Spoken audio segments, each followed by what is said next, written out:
Hi, I'm Mike from 1A Auto. We've been selling auto parts for over 30 years.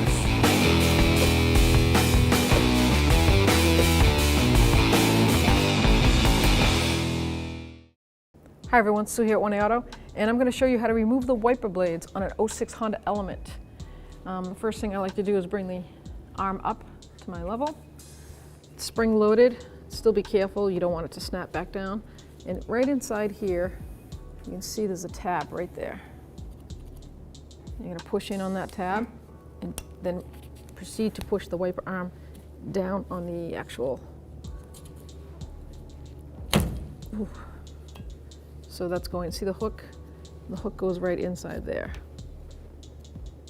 And there's the tab that we're pushing down on. So to reinstall it, I'm going to snap that back into place. Installation is usually easier. Line that hook up and push it till you hear the click. That's the click. And it's the same process on the passenger side. Thanks for watching. Visit us at 1AAuto.com for quality auto parts, fast and free shipping, and the best customer service in the industry.